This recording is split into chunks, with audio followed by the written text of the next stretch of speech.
we spent the past couple of years in a crazy hot market. Louisville home sales decline as demand outpaces supply. Effective communication is at the core of any situation. If you master these two ideas, you'll have a chance of being successful at residential real estate marketing. I think you need to be looking for investment opportunities that move the needle. The market will never crash if demand exceeds supply. This is what I've been telling you all along. This is the Jay Pitts Show. And we're back, folks. Welcome back to the Jay Pitts Show. I'm your host, Jay Pitts. Been a little while since I said that. Ryan Harris, co-host extraordinaire. 3 weeks. Has it been 3? We took an extra week off. Is that the longest we've gone since starting? I think so. We only had 1 week without an episode posted, I believe. Correct, Hannah? We had 1 week without an episode because we recorded one before I left, to be the first week I was gone. Second week I was gone, we did a reboot, an old episode, the first ever episode of the Resource Podcast from 2017. And then you were out of town, and I had just gotten back like the day before we would typically record, so we just kind of let that one go. But yeah, here we are. So we both just got back from vacation. That's correct. Charleston, how was it? Charleston's awesome. I can't believe it was the first time you've ever been. I went one time when I was like a really little kid, so I don't remember anything. But it was, everybody's super nice. Oh, yeah. Food's amazing, and there's cool stuff to do. Did you do the Children's Museum? No. I mean, Rowan's a little We did the aquarium, young which for it he still. The loves. aquarium's cool. Yeah. Aquarium's really cool. Okay, well, that's good. I think they're right next to one another. We did both. I think Preston was 2. And so he was already pretty mobile, and you know the Children's Museum was cool. The aquarium was also very nice. Yeah, I remember. I'm surprised Louisville doesn't have one. An aquarium? Yeah. Well, I don't know. I always wonder, because there's one that is like Sirius in Newport, which is only a couple hours up the road, or an hour and a half up the road. So I wonder if that has anything to do with it. Thing about aquariums, you can go year round. You can. You absolutely can. Of course, I'm looking at this from a revenue standpoint. Of like course. The zoo, you only have, 8-9 months out of the year. The zoo is very smart, though, as well. They do memberships. Yeah. And so they generate some additional revenue through memberships because, we've paid for a membership as long as we've had kids, and I think we... Yeah, but that pays for itself in 2 trips. It absolutely does, but there have been long stretches of time where we don't go at all. The really cool thing is when they mix it with the Science Center, so you can get like the combo membership, and the Science Center is also something that's really cool. And we have taken our kids to the Science Center quite a bit, which Rowan, when he gets a little older, will really dig that. Lots of colors, lots of stimulation, lots of sensory stuff to let little kids do. Yeah. So you were in Spain. How was that? Anything surprise you or? Yeah, man. Dude, Spain was awesome. My wife is very much a fan of international travel. She studied abroad when she was in college, spent over a month in London at King's College. She spent 3 weeks in Italy with a friend. So Jen has a very close friend that we went to college with whose parents immigrated to the United States when she was a baby. She grew up here, but they spoke Italian in the house, so she speaks Italian. And now she went over after college, took a job. It's a really interesting job. She helps American foreign exchange students at an Italian university. And so her being bilingual Italian and English makes that her very marketable for that position. She's done it for quite some time. I think that's still what she's doing, but she married an Italian man and has kids and lives there. And so like before all that happened, Jen and her friend group went with this girl to Italy and stayed 3 weeks. Jen and I have been to London, Paris, and Rome. We spent 2 weeks in 2010, and we hadn't been since. The only international, we went to the Bahamas is the only international travel we had since. So she's been wanting to go for a long time. And Spain was definitely on the list. I don't know that I would say it was the absolute top, but it's what we settled on for this trip. Jen took 12 years of Spanish, so she's not a fluent speaker, but she can understand and speak enough to help us. And Google Translate was my best friend for 2 weeks, 12 days. And it was awesome. Really, really cool. Went to Sevilla. My highlight in Sevilla was I got to see a Sevilla-Barcelona FC match. Sevilla's not phenomenal. They're near the bottom of the Spanish league. Barcelona was second to Real Madrid. But the season was pretty much over at this point. Like, it was kind of a throwaway match. But still, just the intensity, even at a match that didn't mean anything, was pretty incredible. We left there and went to Granada, which is a very different town. It's like, kind of this little hillside village kind of town. Very old world, 10-foot wide cobblestone streets, hills, housing building to hills, like city of like these weaving like little walkway streets. Like you see a lot of Middle Eastern influence, a lot of African culture. Really cool there. Left there and went to Madrid, then Madrid to Barcelona, and then back. Did you have any great margaritas?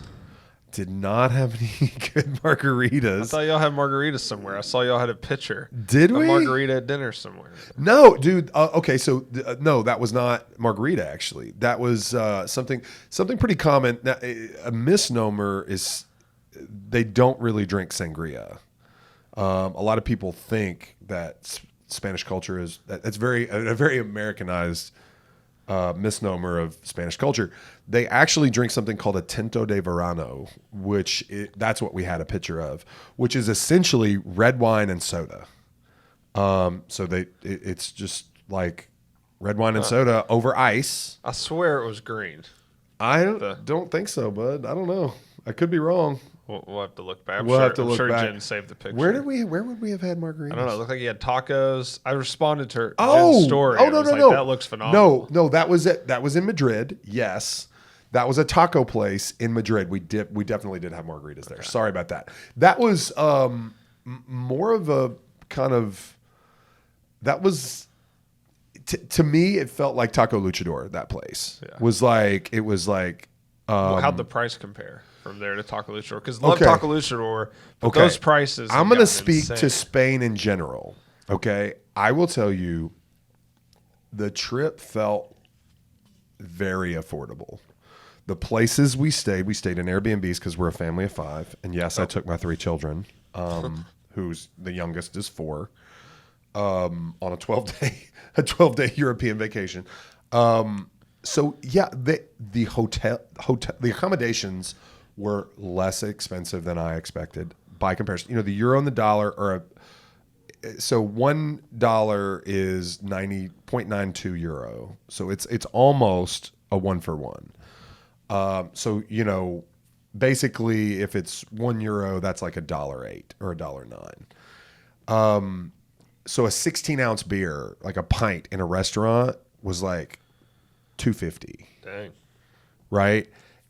Or €2, right? It was very inexpensive by comparison. Restaurants, family of 5 eating out at like a nice dinner. We seldom. I think we had maybe 1 or 2 dinners north of €100 for 5 people, and that was with drinks and desserts. Anywhere you go now, and it's tapas mostly. So if you think about a tapas restaurant here, you spend a lot of money for a little bit of food. Yeah, I'm not the biggest fan of tapas restaurants. Well, the cool thing, they certainly had like amazing cuisine. But I don't like sharing my food. Well, we were, I got 3 little kids, and we're not the most adventurous eaters. So it's like we were eating the most American food. A lot of this was, like staples in Spain, but like they have a dish called patatas bravas, which is essentially like home fries that you would have like at breakfast, like cubed potatoes that were like fried or baked in some cases, and then they drizzle like an aioli over the top, and it's got like a little kick to it, a little spice. They have this thing called croquetas, which is usually ham is huge. Like everything is ham.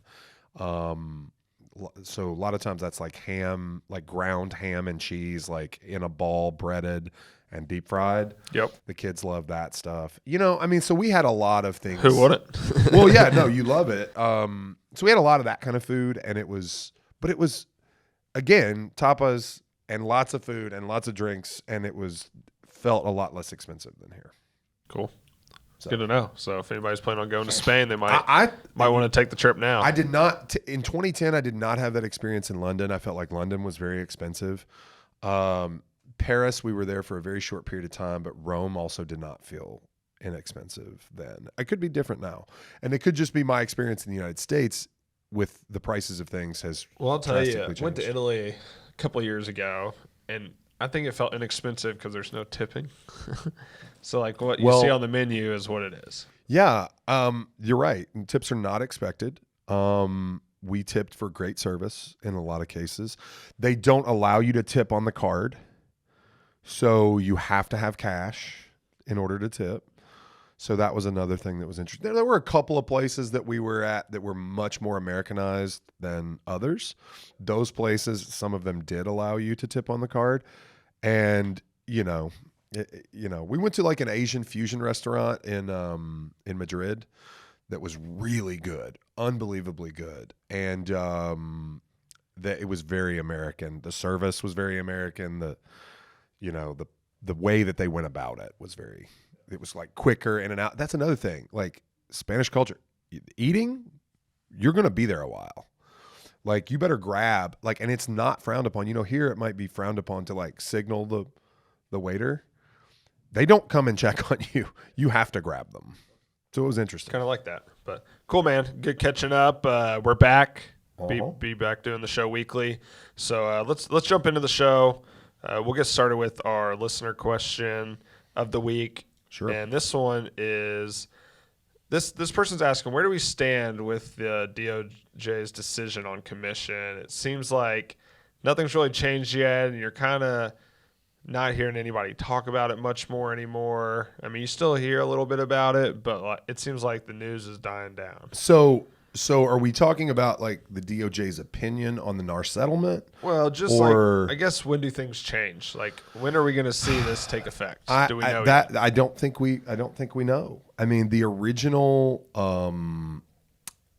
July date has been pushed back. I think there's like a September date now, but I don't know that anybody knows for certain whether or not this is a real thing. I think the DOJ is not backed off their opinion, but recall that they're not a principal to the lawsuit where the NAR settled. The settlement has preliminary approval. I don't know what that means. I'm not an attorney. I don't know if that means it will receive final approval. Here's where I stand. There is an MLS I am aware of that is litigating against the removal of cooperating agent commission being listed in the MLS. And ultimately, it feels to me like this whole thing, and I don't even know where to assign responsibility. Clearly consumers felt misled, right? And I don't even disagree with the notion that consumers felt misled by the practice in the industry. And I don't even disagree that some of our practices were anti-competitive. I say our because I am a member of the body. I'm a member of the industry. I'm not a decision maker in how these things were done. But for example, the original settlements of the large firms, not NAR, but like the Remaxes, the, Anywhere Real Estate, those larger firms that settled,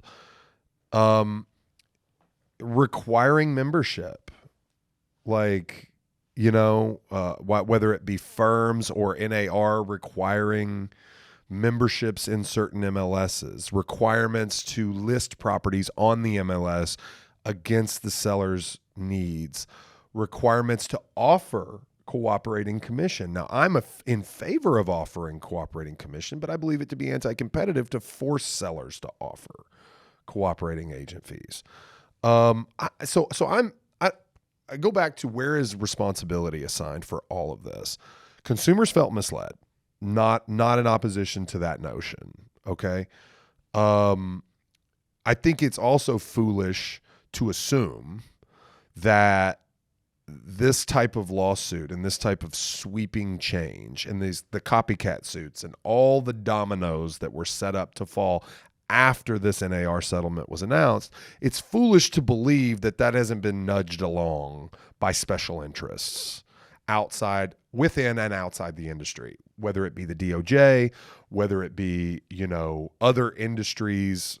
I don't really know, whether it be large law firms standing, we talked about the joke of it, that they're complaining that they got their 40% commission rejected, and they cited the reasons that they work speculatively and spend. They do all the things that we do, and they're arguing in favor of themselves doing all the things that we do, simultaneously trying to cut our fees. So I think this was nudged along by people in politics, people within the industry, people outside the industry that had something to gain from it. Okay, Ryan? So it feels to me like the industry would be improved by requiring buyer agents to sign representation agreements that spell out their compensation. That feels like it raises the bar for our industry. It makes it harder for bad real estate agents and bad communicators to remain in the industry, because if they're not capable of having those conversations, then they just plain and simple don't need to be in the business. So the one that never made any sense was the listing of cooperating agent fees on the MLS. And it almost feels like a lost lead. Like it was included in the settlement so that it got struck down eventually in favor of just the remaining element being requiring buyer's agents to sign cooperating agency agreements with their buyers. Yeah. That stipulates their commission, and either having to negotiate it with a seller or having to negotiate it with their client and having to collect it. If that's the case, okay. I'm okay. What do you think the chances are this gets pushed past the election? Well, I don't know that it's obviously a popular topic of conversation for us within our industry, but I don't know that it has remained in the front and center for the average American. And I don't think that either politician taking a strong stance on this hurts or helps their chances of winning. So I don't know that getting pushed past the election is much of a difference maker. I think if anything, it's a bit of apathy from people not in the industry, which is probably leading to what seems to be a delay or this quieting of the conversation. Like I said, if it ends up being that we just have to have cooperating agent agreement signed, I'm for that. And I think that will cull the industry the way we expect it to, leaving only the best practitioners, which I think is a good thing. And so I don't know. I don't think it gets pushed for that reason. I think maybe it was underestimated what execution would look like. Because we certainly haven't even seen a rough draft of a cooperating agent agreement specific to changes as a result of the NAR settlement from our local board of realtors. Yeah. So NAR is probably providing guidance to the state associations. The state associations are providing guidance to the local associations. Like, we have a forms committee that drafts our contract in accordance with the policies of NAR, KAR, and GLAR here in Louisville. I've seen no rough draft of a form. I don't even know if one's in the works. I've heard a variety of different opinions from legal analysts, and I honestly think that this would all get done a lot faster if the state legislative body would say, okay, this is the law now. Huh? Imagine that. Well, Indiana did it. Yeah. Indiana did it and did it quick. And so I got some little off topic, talking contracts. Did you see what I put at Workplace by chance? I don't know. It was like 4 or 5 days ago about the vacant land contract in Hardin County. I saw that you made a post about it, but I don't recall what the gist of it was. It's weird, Explain it man. to me. So I have some lots listed down there, and they've been starting to get some offers. Yeah. And I don't know if it's a new form from HCAR, but there is no contract period in the contract at all of when it needs to close by or a time period or anything. Well, by definition, a contract has to have a start and end date. So it's not a contract at all then. There's like possession, but there's no contract date. Like, it's super weird. We've had to include it in other provisions twice now. Wow. Closing date shall be on or before blah, blah, blah. Yeah, very, very strange. That's weird, man. And I thought I was missing. I looked at this contract for an hour.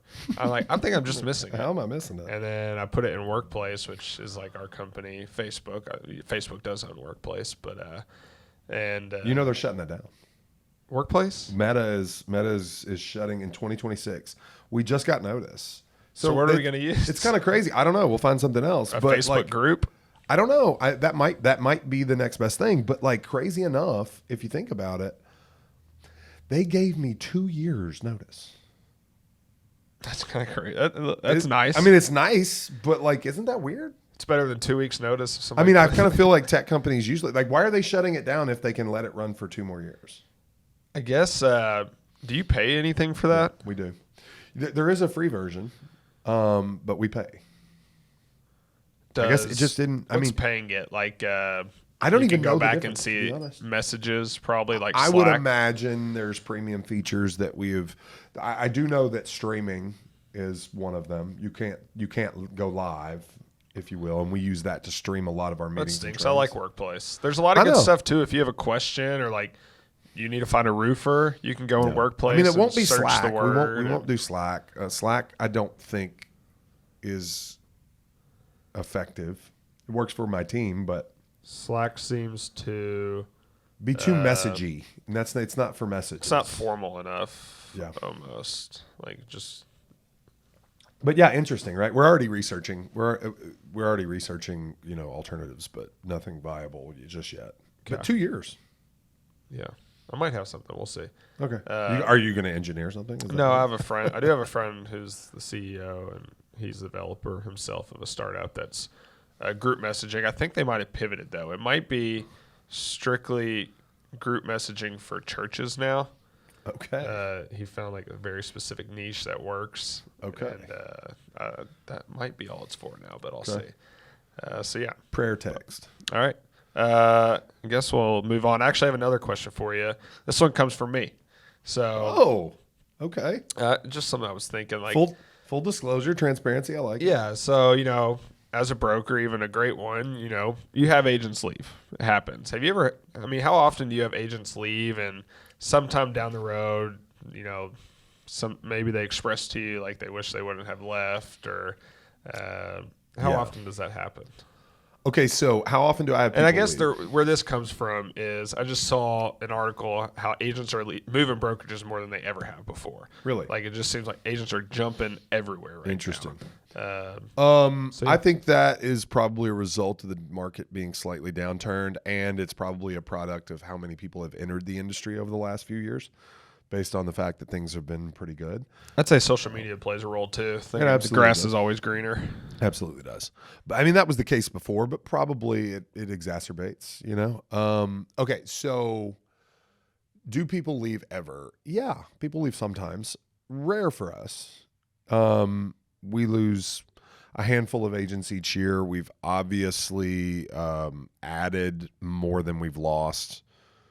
I think pretty much every year the company has been in existence. So here and there, it's few and far between. I think it's a broker's job to maintain a stickiness. The company has to have something that makes it sticky, that makes people want to remain. We have never chosen to compete on price, if you will, like splits or fees. We've literally never changed split and fee arrangements since the company was founded. We've always had the same options. And, I could probably make a case for raising fees given, the fact that everything costs more, but I've chosen to increase profits through growth. And that has worked for us through this moment. When people leave, I hear things. It's a lot of times it's addition by subtraction. It's, oh, well, they'll give me this or they'll do this for me, and I wouldn't do this for myself. And so, like, as you know, I've chosen to chart the course of recruiting primarily new to the industry agents to join teams, to mature as agents, and then spread their wings as an independent agent, typically solo, with adding more responsibility that way and income, hopefully with success, because they typically, as an independent agent, have a slightly better split than on the team. And then there's another option next where they can increase their monthly recurring expense, but get a substantially higher split, which basically is them taking a step towards being more of a business owner, running the risk of no revenue, but they get the reward of keeping substantially more if they do have revenue. So we go from the 50-50 team agent to the 75-25 independent to the 95-5 independent to the 95-5 team lead, where they start growing their income through sharing their experience and mentoring other agents. And it's all grown because of that, right? So, like, usually the ones that leave are like the ones that are like leaving a team and charting their course as an independent, and they find the grass to be greener somewhere because somebody's going to do this marketing for me or pay for my photos or give me a 90-10 with no fees.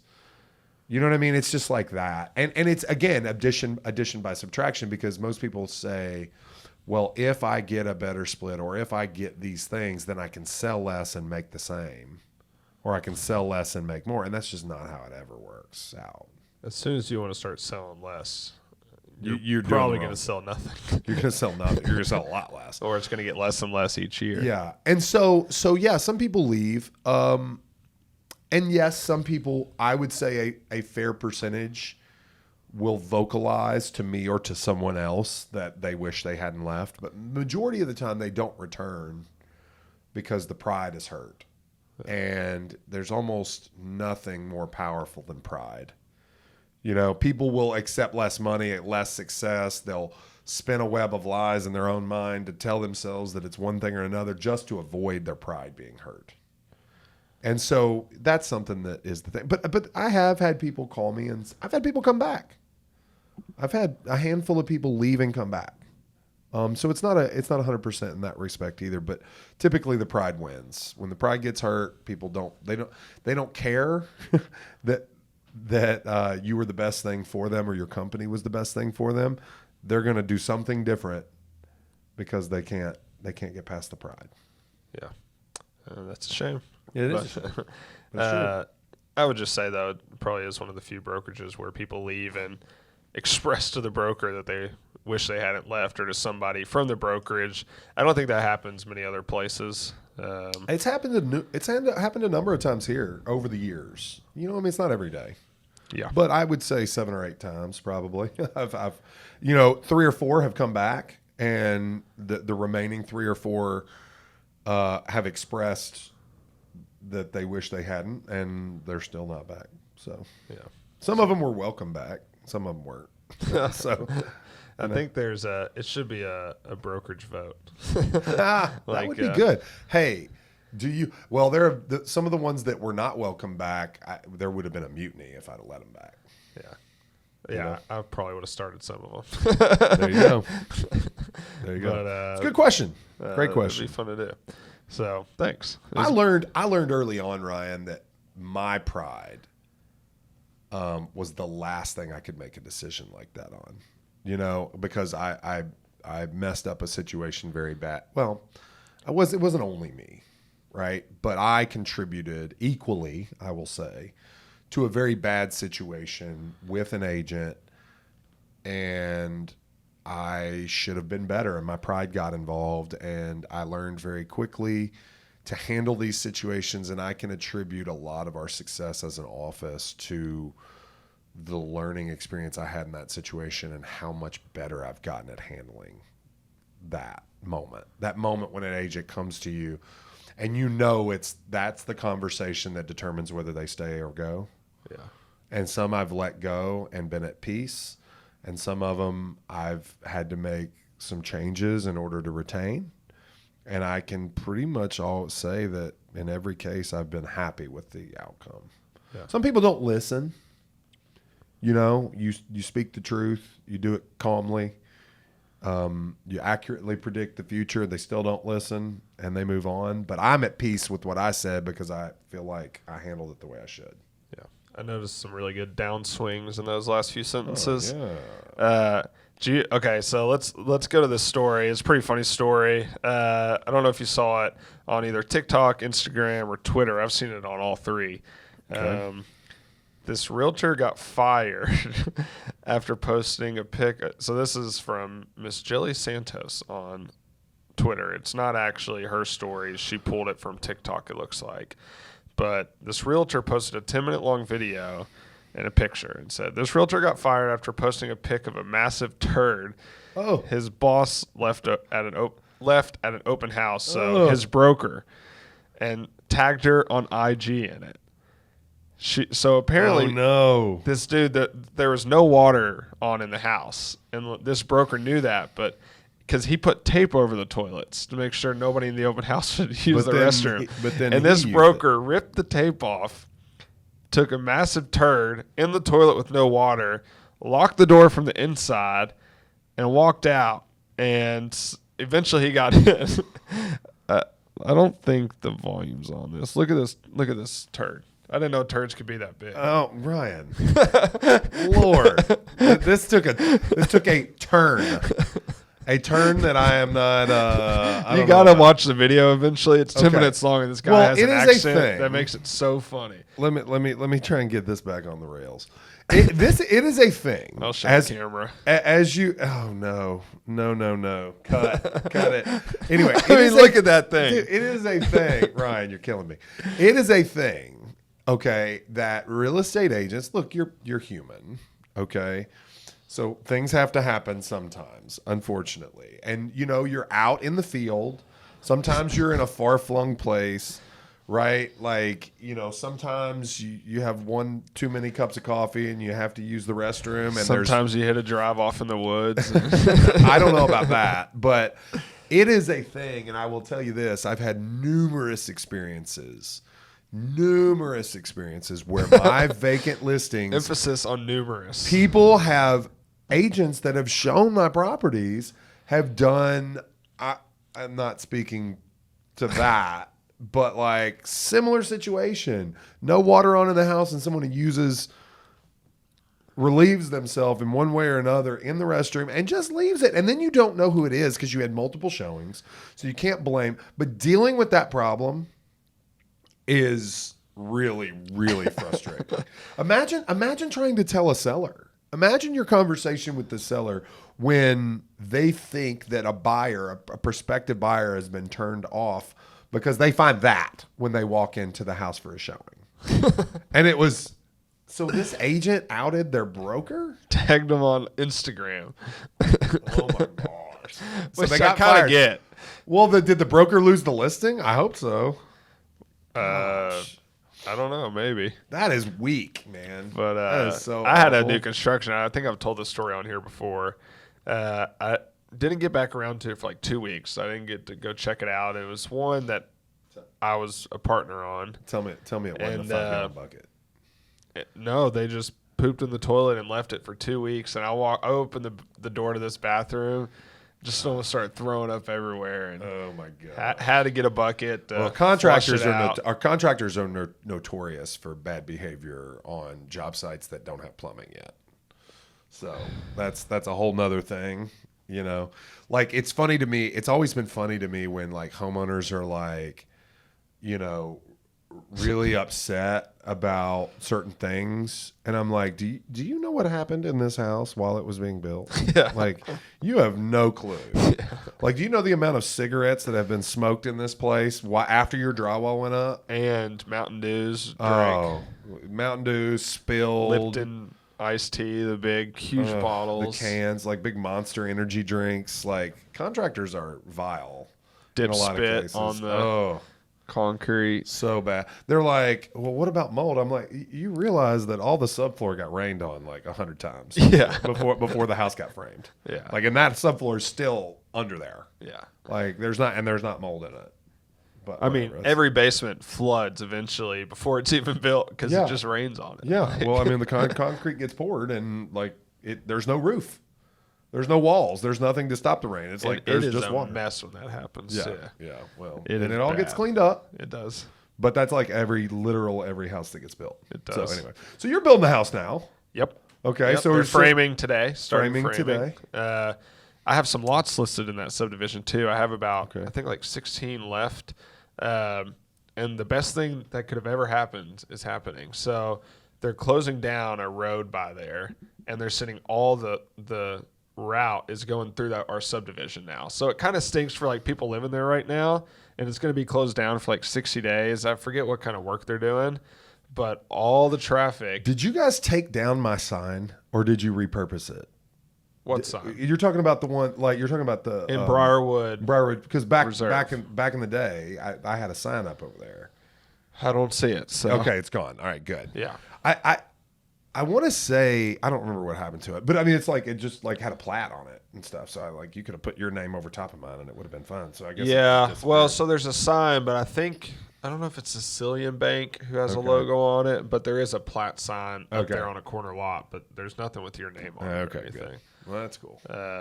But so all this traffic's going to be coming through the Right through subdivision there. to see all the lots for sale and the homes being built. So it's that's going to be like great exposure. No, that's funny. I was actually there the other day. We had a baseball tournament in E-Town, I followed the GPS and I should have known better. And it took me to St. John Road, and that entrance is closed to the ballpark. And so I ended up having to go through Fontainebleau. How do you pronounce that? Fontainebleau. Fontainebleau. I don't think it's spelled like that though. What? Fontainebleau? Is it spelled Fontainebleau? I don't know, dude. This I had a is friend a that lived there. I always riveting call it E-Town Fontainebleau. conversation that everybody needs to hear. No, dude, that's cool. So you're going to get a lot of exposure because traffic from St. John Road is going to be routed through your subdivision. Oh yeah. Very cool. So should Sell be lots good. of lots. They're starting to sell too, which is good. Good stuff. All what right. else you There's our poop segment. Poop in E-Town. all in the same convo. Oh, okay. I thought this was a cool story. Hannah, this is so, probably not where the clip needs to come from for this episode. Just or saying. exactly what needs to come. All right, moving on. So this is golf and real estate combined. We talk about golf on this podcast Quite a a decent bit. amount, so figured I'd bring this up. But there is a broker out there, and he's niching down to selling golf courses. So, and golf courses are selling right now apparently between 9 times and 12 times EBITDA. And he's sold 3 this year already. That's all he sold. But I mean, Is it when you're- local? Is this local? No. I'm not sure where this is. Maybe I can go through the thread and figure it out. But the 3 golf courses he sold were for $35 million, $50 million, and $60 million. So Wow. like golf courses are selling for 9 and 12? yeah, like between 9 and 12. 9 and 12 multiples. Yeah, which is like that's what That's good. software companies were selling at like 5 years ago when things were at its peak. Yeah. Like That's incredible. That says something right there. and That says supposedly that most of the buyers don't live in the States. in the United States. So it's a land grab. It's a land buy. Most golf courses are proximate to, suburban population, and they're thinking maybe land development after the golf course is. Yeah. So, and like going through this thread, it looks like most people are buying these for land development. So they're not continuing to operate them as golf courses? Not right now. Because I'm aware of a some golf course have, for sale. But an HOA bought one to keep people from developing it. which must be a pretty well endowed HOA. Yeah. But I think some people are operating it. Just you have to look at the numbers and see if it makes sense. Interesting. So, what golf course do you know? It's like it's in like Litchfield, close to Rough River. It's the course that is right there by. They've got little cabins and chalets. I don't remember the name of the course. Yeah. But I think once again, like tough thing about owning a golf course here is it's only so many months of the year. Like, yeah, I know. Yeah, I mean in Florida it's way different because you can play 12 months out of the year. Yeah, they got a lot more golf courses though too to compete with. Also true. But I mean, all the private clubs around Louisville are freaking killing it. Seem to be doing well. They're all raising their initiation fees. All raising initiation fees. Yeah. And I think Lake Forest is in great shape, man. They seem to be doing well. Seem to have turned a corner. It was a little dicey there for a while, I think, for them. But seems the financials seem to have improved. Yeah, that golf course will be fun. Yeah. It's a great course, and I mean it's a Palmer course. I don't see anything happening with it. I mean, but there are some that have gone away, you know. Mm-hmm. All right. There's our little real estate and golf. U.S. Open's going on right now. Started today. Mm-hmm. Looks like it's playing hard already. So. It's crazy, man. Saw a video where, you know, Spieth said that he felt like a non-pro scratch golfer would shoot a 95 to 100 the way the course is playing. But I also saw a video where they literally just dropped a ball onto the green and it literally rolled like 50 yards. Like it trickled down off the green, caught a slope, and like ran off like an avalanche. I mean, it was crazy. I wish you could see the slope that was on. 'Cause sometimes those impress me, sometimes they don't. Because I'm thinking there's holes at Hurstbourne you could probably do that on. Hurstbourne's like glass sometimes, dude. Lake Forest is playing fast lately. Makes golf a lot harder. I know it does, which I don't. But it's kind of fun putting on them. It is. All right, I'm gonna go through a series of questions with you right now. Okay. It's the correct beer for each setting. Like, which beer are you gonna choose? Oh man. See, I'm. All right, go ahead. Let's try. So I'm going to change some of these up because some of these don't really apply to us or where we are. Okay. So, all right, what's your default beer? That's tough. I drink only really like two types of beer. I'll drink like a Mick Ultra, like if I'm just. So that's like, your default. Don't say any. Because there's other questions. So. I don't know that it's default. It's like. Say you have a Michelob, a Bud Light, a Miller Lite, a Coors Light in your fridge. Which one are you choosing? That it was going to be a Mick Ultra, but like I would drink an IPA default more often than a Mick Ultra. Really? Gosh, I hate IPAs. All right, let's say you're out of Mick Ultra. What's next out of the light beers? Out of the light beers, Coors. All right. What beer are you drinking at the baseball park? Probably a Mick Ultra. Mick Ultra too. Pool. You're at the pool, same. Okay. Or an IPA. I mean, like I like IPAs at the pool. I had an IPA at the pool last night. So I guess I'll go through my default Bud Light. Out of Bud Light, Mick Ultra. Okay. I'm not a Miller guy. I cannot do Miller Lite. I can't stand Miller Lite. I think it tastes burnt. Yeah. And I think that's a weird thing to say. People say you wouldn't even notice the difference if you were blindfolded. I would absolutely know the sure I would absolutely know the difference. If I would know the difference between all four. If we were playing golf and we hadn't had a drink yet, and we're it's afternoon and we're 12 holes in, and the cart girl pulls up. And all she's got is Miller Lite, I would not get one. Yeah. I would not have it. I would have a water instead of a Miller Lite. I wouldn't do that, but at the baseball park, I would do a Bud Light. At the pool, though, I'd probably go like a High Noon, like a tequila High Noon. High Noon's okay. Yeah, I didn't know that was an option, but I'm good with that. I'm good with High Noons. I like High Noons. Tequila High Noons are good. Beer, but I throw High Noons in that category. High Noons are good. Regular High Noons are good. I like a good IPA though too. Let's see here. Airport. IPA. IPA. Yeah, and I mean I have my favorites, but like you probably wouldn't. I'll probably go like Modelo at the airport. Modelo's cool. I like Modelo. Yeah, that could be a good pool one too. What's your Mexican restaurant beer? I'll usually go Modelo with a tahini rim. Oh yeah, Yeah, throw a little that's fancy spice around the rim. That's a little fancy. Makes it good. That's fancy.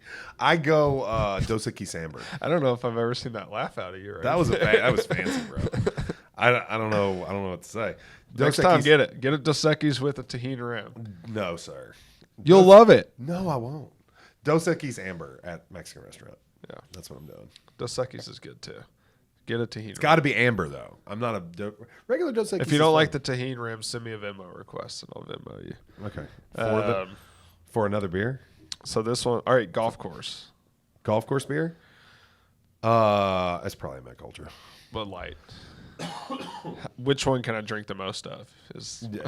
No, I mean that's grass mowing beer is kind of what I usually call it. Yeah, and there's a couple others that don't apply. So all right, that's our correct beer Yeah, for each setting. I would all of those cases. The IPA is something I've developed a taste for, and it's a reflection of the fact that I drink fewer beers these days. Yeah, and so I want there to be more flavor, more taste, more. Instead of going there, I've gone with wine instead of like going to the IPAs. I go through spells with wine. I can't drink white at all anymore. Yeah. So if it's hot out, is it reflux with the white wine? Like no, white? I just don't enjoy it. Like it. It's like it tastes too sweet. We used to drink, Riesling or some of the more full-bodied whites, and they just now still all taste too sweet. But like if it's hot out, I'm not drinking red. So it's like red's like in the winter. Yeah, I love a good red. We make Italian at home. I'm I can drink any red. I like rosé. Say I don't drink much rosé either. Transfusions. Transfusions are good. They're good. I have a couple friends now that just drink like tequila. Just straight tequila on ice, or they'll throw a little. Yeah, water that's in cool. it. I'm good with that. And they'll like do that over bourbon now. Do they over bourbon? Well, it's a cleaner alcohol. It's a cleaner spirit. But the truth is, if you're not drinking a lot of it, there's not enough of a difference to really make much. Yeah. Like if you drink if you have like 2 ounce bourbon rocks pours, like 4 ounces of alcohol, like the difference between tequila. See, that's where I get caught up in this. I'm like, guys, come on. If you're drinking 4 ounces of alcohol, like there's not enough difference in tequila and bourbon to make a difference. Yeah, very true. But if you're drinking like 12 ounces. Some people are listening to this. They're like, that's why I drink half a bottle a night. Gosh, don't do that. All right. Let's just go on. Let's go to this last thing right here.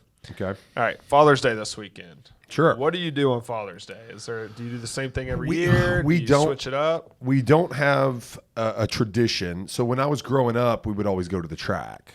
And we would, with my dad, my family, my dad's dad, and, some cousins and aunts and uncles and such, whoever can make it. And I always thought of that as really cool. Like it was my introduction to horse betting. My grandfather and my dad would, bet, like really bet. And they would give me some kind of like, here's $10 and you can do like show parlays, right? You bet a horse to show and then parlay your winnings. But that was still cool. That was a good childhood memory for us. We play baseball, like my son. Yeah. So I guess that's a tradition. Father's Day tournament. We're always the tournaments are always. If you think about it, like for it to make sense, you got to get in enough tournaments. And between Labor Day, Memorial Day, July 4th, Derby. Things like that, and like families having vacations and such, like you have to play on Mother's Day and Father's Day. So is that what you all are doing this weekend? We've got a baseball tournament this weekend. So in that's E-Town? what I'll do. Huh? E-Town? Won't be in E-Town, in Louisville this weekend. So there's so many in last E-Town now, you might need to get a little second home down there. We don't go down there as much because it's honestly pretty crowded and kind of crazy and hectic. So we do most of our stuff in Louisville, which is nice that we don't travel a ton. It's travel ball, but it's not. We travel 4 weekends of the summer. And one of them Cincinnati, and one of them's like this year is Owensboro. The other one was Nashville. Yep. Cincinnati. Like, it's not bad. So here's something for you. I saw a story of another town in another state where there's one of these big sports parks. Yeah. There was a story on Airbnb that's absolutely crushing it. Yeah. And it's basically a compound for the whole team to stay And at. they have batting cages and stuff? Batting cages, but there's like putting greens. Like there's a Yeah. place where all the kids sleep in a room, but I think separate rooms for the parents. Yeah. What do you think like the repairing stuff in there costs? Oh, every it's year? probably crazy because the kids tear stuff up. Man. Yeah. Like, I mean, we stay, I feel like every time we go out of town, we stay at like a Holiday Inn Express because it's just like. Do you all let the kids run around and play We tag do. during the? Yeah, we that's do. like the memories I have. Those are the, baseball. the memories that the boys have is the hotels. Yeah. You know, the time in between games and the getting pizza at the pool at the hotel where the adults. Most of these places are really cool now where they have like, they have like a little fire pit and like lawn furniture and stuff. And then like the pool is like right there through the door and there's a little patio outside and then like a lawn. Like that's the adults sit around and drink beer and the kids play in the pool. And it's, unless you have like a really young one, like they're pretty self-sufficient as long as they're not. And the whole place is full of ball teams. So it's like they're not terrorizing anybody. It's just all the kids doing their own thing. Yeah. Grant Park in Indianapolis is really, really nice like that. It's similar to E-Town, but it's in Indy. So there's a little more going on around it. Yeah. So this is my first Father's Day, and I'm trying to figure out what I want to. I think we might do the Bats game this Sunday. Cool. But I think I know the tradition I'm going to start What's once Rowan's old enough, or whatever future kids we have are old enough. Yeah. So I have a lot of friends I play college golf with, and we all have kids the same age or close. I think what I'm going to do is we're going to go play golf and force the kids to caddy for us and carry our bags. That's hilarious. And then we'll play a little tournament. But we force the kids to carry our bags and maybe the other kid to carry a cooler of beer. So it's funny. I'm joined a club and like I know some dads that have kids that are Preston's age, and it's like we're talking about. So I noticed one of the other dads, him and his son are playing this Sunday, which we will play baseball. So I mean, his tee times, he was on the tee sheet it's at like 10 a.m. There's no shot I'll be able to do that. But Jen was like, well, what do you want to do for Father's Day? And I'm like, well, I don't know. Like, it really depends on baseball. If we're out early enough that I can, like, I'd love to go play golf, take Preston and go play golf. So I might be able to do that. But it is kind of cool because I was talking to another one of the dads, and he was like, what's really cool is, especially for the boys that are beginners, right, that are young, that do okay, but, they don't have game yet, is like, you go play your own ball. Or maybe two dads go play their own ball, bring the two boys and let them scramble against us. So like I'll play my ball, you play your ball, and the two boys, 11, 10, 12, they can scramble together. And so they're a team playing against dad. Yeah. Which I thought was kind of a cool, I would have never thought about that, but that's kind of a cool way. I guess that'd be cool. Let them play, but I think it'd be funnier to make them caddy and carry. Making them caddy is funny. Like for Father's Day, that's a they would complain. Though. Yeah, you haven't reached that stage yet. Your kid's too young to complain. Oh no, yeah. I can't tell this story on the podcast because I don't think the people would ever hear about it. But I met a father-son duo in a golf tournament this past week that. It's just something very interesting they told me, but we'll talk about it. Okay, so you're going to to tease that and then not let everybody hear it. Yeah, I get you. No. Okay, all right. You can ask me if you're listening and Text you're in me. this brokerage or in Louisville or know me. Text me. I'll tell you the story. I'll tell you the story. I just can't put it out there. I just don't want it to get back. But no, I get it. Yeah, that's all we have, Jay. So you can sign No, us dude, off. I really excited for Father's Day. It's always fun. Just. Even if nothing else, just, getting to spend time with your family, slow down a little bit. It's all good. So happy Father's Day to all the fathers out there. New father, Mr. Ryan Harris, getting to celebrate his first. So congrats to you, buddy. That's awesome. Thank you. I remember it's funny leading up to Father's Day last year and just before, like we were doing this show as you were about to become a father. Yeah, it's crazy. Right? And here we are. So maybe we'll post a throwback episode of us one day, when they were like 5 years more into this thing or something. Anyway, that's all the time we got for you this week, folks. Thank you for sticking with us through the hiatus. Like Ryan said earlier, we're back weekly going forward for the time being. No travel, at least for myself, planned for the foreseeable future. So we will be here every week talking real estate, probably some golf, good chances of that. hopefully no more bad behavior at showings or picture evidence to be shared. But answering your questions and talking real estate, we're always happy to do that. Yeah, so, if you want to see the picture, this is on YouTube. So go watch us there. all right, enough of that. Enough. All right, that's all the time we got. Please check us out on the socials at jpittsrealtor, at ryanharris.re. And for the J Pitts Show, I'm your host, Jay Pitts. We'll see you soon. Peace.